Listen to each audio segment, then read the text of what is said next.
మొదటిదాకా మా జిల్లా కొందరు నాయకులు ప్రస్తుత ముఖ్యమంత్రిని పొట్టోడు తీసుకుతాం తన్నుతాం అన్నారు. కానీ ఈరోజు అదే పొట్టోడు సంఖ్యలు నాకుతా ఉన్నారు.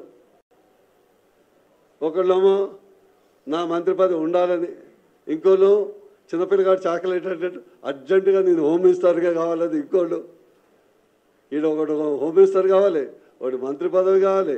ఇది కానీ నల్గొండ జిల్లా ఏమవుతుంది, భువనగిరి పార్లమెంట్ ఏమవుతుంది, ప్రజలు ఏమవుతున్నారు, కష్టాలు రైతులు ఏమవుతున్నారు, ఇంతవరకు ఇదే ప్రభుత్వం ఎండిపోయిన ప్రతి ఎకరానికి 10,000 ఇస్తామని డిమాండ్ చేసింది. ఇప్పటి వరకు దాని ముచ్చటే లేదు.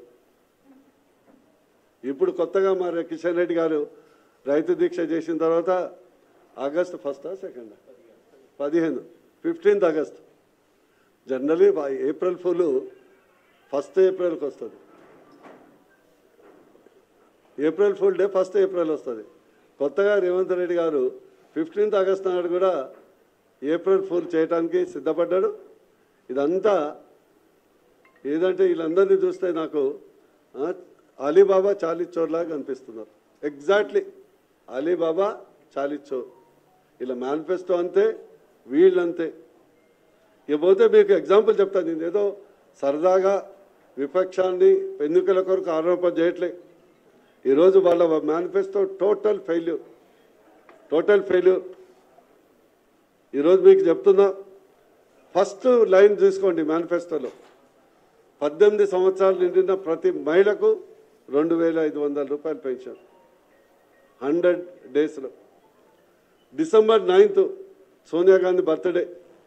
చాలా అట్టహాసంగా అది ఉంది కదా, ఏదో సినిమా మగధీర సినిమాలో షేర్ ఖాన్ 100 తక్కువ కాకుండా చూడు, అవసరమైతే ఇంక 2 ఎక్కువ పంపించండి డైలాగ్ వచ్చినట్టు ఎలక్షన్ల ముందర రైతులందరికీ, రైతులారా మీరు కట్టొద్దు, కావాలంటే ఇంకా 2 లక్షలు అప్పు తీసుకోమని ప్రస్తుత ముఖ్యమంత్రి ప్రగల్భాలకు వలికిండు.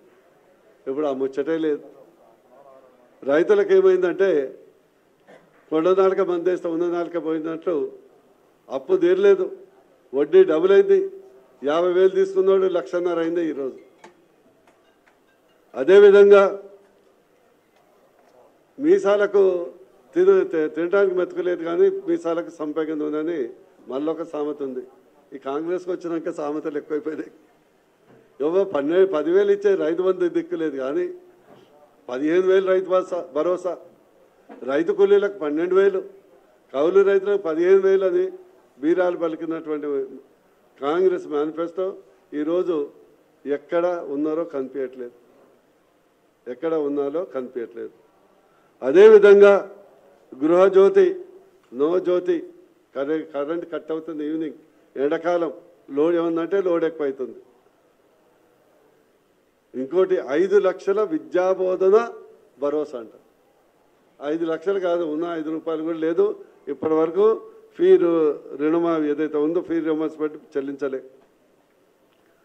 ఇకపోతే నేను డాక్టర్ని, పాపం పేషెంట్ల అవస్థలు చూస్తుంటే చాలా దీనంగా ఉంది.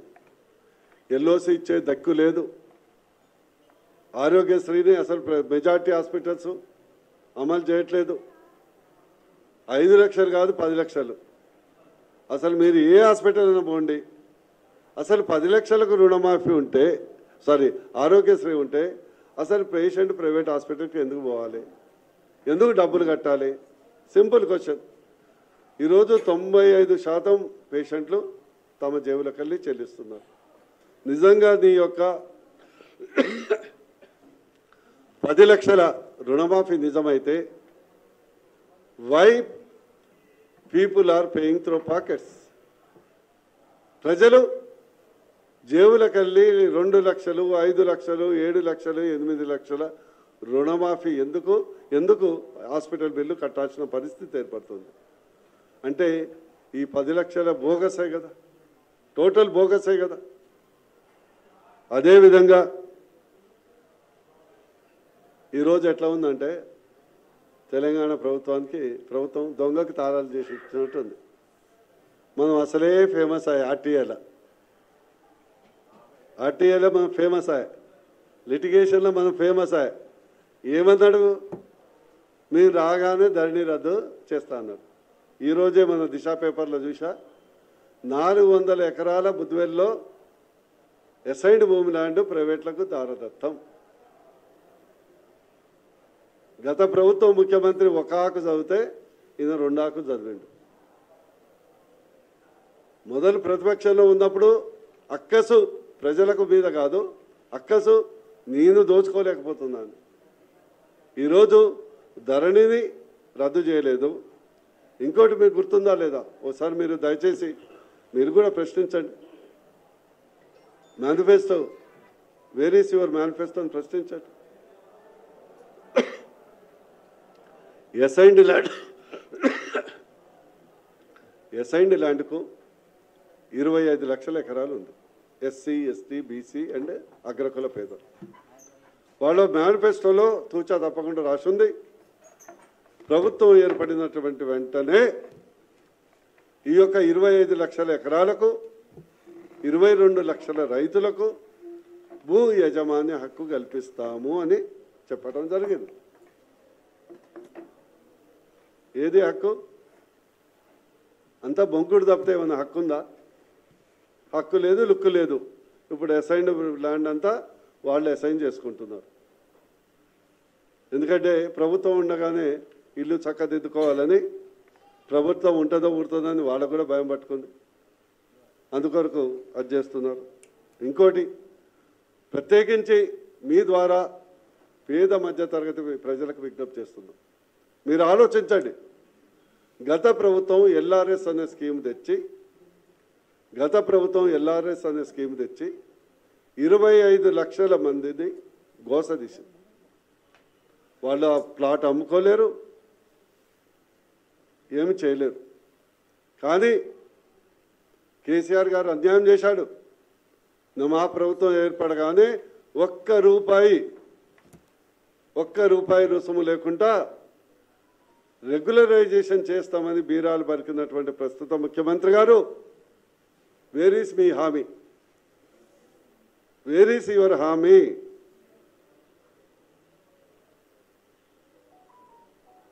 ఇప్పుడు ముక్కుపొండి 12 నుంచి 14% మీరు కడితేనే మేము రెగ్యులరైజ్ చేయటం ఎంతవరకు సబబు? 25 లక్షల మంది తెలంగాణలో ఉన్నటువంటి పేద మధ్యతరగతి ఎల్ఆర్ఎస్ బాధితులు విజ్ఞప్తి చేస్తున్నా, ఈ ఎన్నికల్లో కాంగ్రెస్ ప్రభుత్వానికి గుణపాఠం చెప్పండి. రైతులు గుణపాఠం చెప్పండి. అదేవిధంగా ఇక బీసీల సంగతి తెలిసిందేనా? ఏం చెప్పిండు దయచేసి మీరు ఒక్కసారి మేనిఫెస్టో చదవండి. మొదటి అసెంబ్లీ సెషన్లో, again I'm telling you, first assembly సెషన్లో బీసీ సప్లాను చట్టబద్ధంగా అమలు చేస్తామని చెప్పడం జరిగింది. మేనిఫెస్టో చట్టబద్ధంగా అమలు చేస్తామని. ఫస్ట్ అసెంబ్లీ అయిపోయింది, ఇంతవరకు దాని ఊసే లేదు. అదేవిధంగా బీసీ సప్లాన్ కింద 20,000 కోట్ల నిధులు ప్రత్యేకంగా కేటాయిస్తామని చెప్పడం జరిగింది. కానీ దాని ఊస లేదు. అందుకొరకు ఈ సందర్భంగా తెలంగాణ ప్రజలు విజ్ఞతతో ఆలోచించాలి. నేను ఇదివరకే చెప్పాను, మళ్ళా చెప్తున్నా, సాక్షాత్ ముఖ్యమంత్రి గారే ఇక్కడ ఖాళీ బిందెలు ఉన్నాయి, నేనేం చేయలేదు అని ప్రకటించడం జరిగింది. నేను కూడా ఛాలెంజ్ చేయడం జరిగింది. తెలంగాణ ప్రజలు విజ్ఞతతో ఆలోచించి 17కు 17 మోడీ గారికి కమలం పువ్వు గుర్తుకు ఓటేయండి. ఈ తెలంగాణ అభివృద్ధి చేయటం మా బాధ్యత, RRR తేవటం మా బాధ్యత, IIM తేవటం మా బాధ్యత, ఇండస్ట్రియల్ కారిడార్ తేవటం మా బాధ్యత, అదేవిధంగా ప్రాజెక్టులు తేవటం మా బాధ్యత. ఈ రాష్ట్రం అభివృద్ధి కుంటుపడకుండా 5 ఏళ్ళు కొనసాగించే బాధ్యత మాది. అందుకొరకు దయచేసి ఈ యొక్క ఎన్నికలు గల్లీ ఎన్నికలు కాదు, ఢిల్లీ ఎన్నికలు. ఇప్పటికే భారతదేశ ప్రజలు 140 కోట్ల మంది ప్రజలు అబ్కీ బార్ 400 పార్. ఈసారి మోడీ గారు 400 సీట్లతో మూడోసారి ప్రధానమంత్రి కాబోతున్నారు. ఇంకో విశేషం అంటే మొదటిసారి గాంధీ కుటుంబీకులు లోకసభలో ఉండట్లేదు. మొదటిసారి గాంధీ కుటుంబీకులు లోకసభలో ఉండట్లేదు. వారు అత్యంత తక్కువ సీట్లలో 250 నుంచి 200, 300 వరకు పోటీ చేస్తున్నారు. ఈసారి అత్యల్పంగా మొత్తం కాంగ్రెస్ చరిత్రలో అత్యల్పంగా సీట్లు గెలిచే ఎన్నిక కూడా ఇదే కాబోతుంది. అందుకొరకు ముగించే ముందు నా విజ్ఞప్తి, మీరు గుర్తించాలి, ఈ ప్రస్తుత ముఖ్యమంత్రిదంతా గత ముఖ్యమంత్రితో మ్యాచ్ ఫిక్సింగే. ఎందుకంటే కాళేశ్వరం ఎంక్వైరీ పొడుస్తా, పీక్తా, తొక్కుతా, మెడల పేగులు వేసుకుంటా అన్నాడు. ఏమైనా బోటి షాప్ పెడతాడో ఏమో, నాకు అర్థం కావట్లే. పాయా బోటి షాప్ పెడతాడో ఏమో. ఇది ఎప్పుడు చూసినా మేము పేగులు మెడలు వేసుకుంటా అంటున్నారు. నో, బాహుబలి మోటార్లు మునిగిపోయినాయి, పలిగిపోయినాయి, ఇప్పటివరకు నో ఎంక్వైరీ. ట్యాపింగ్ కేస్ లోపల అడ్జస్ట్మెంట్ అయింది, పేపర్లో లీక్ ఇస్తున్నారు, మొదలు అందరినీ జైల్లో పెడతా అన్నాడు. అందుకని కేసీఆర్ మొదలైనాడు, నా ఇంటికి కూడా పీకలేరు అబ్బాయి అని అన్నాడు. అప్పుడే తెలుసు కదా గత ముఖ్యమంత్రి గారు. ఈరోజు ట్యాపింగ్ కేసు ఏంటంటే వారు ఎవిడెన్స్ ధ్వంసం చేశారు, మేము ఏమి చేయలేకపోతున్నామని లీకులు ఇస్తున్నారు. ఇదంతా ఆరంభ శూరత్వమే. అందుకొరకు దయచేసి తెలంగాణ రాష్ట్ర అభివృద్ధి కుంటుపడొద్దంటే, తెలంగాణ రాష్ట్రం సుభిక్షంగా ఉండాలంటే, దేశం సుభిక్షంగా ఉండాలంటే దయచేసి ఒక నినాదం గుర్తుపెట్టుకోండి, 3D = మోడీ.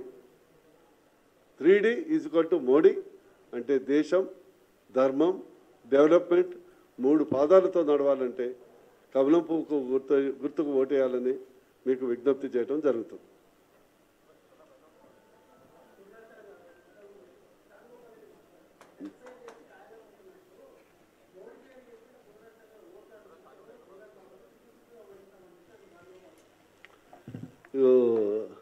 మాకు ఈ మధ్య ఎంటర్టైన్మెంట్ తక్కువ అయిపోయింది.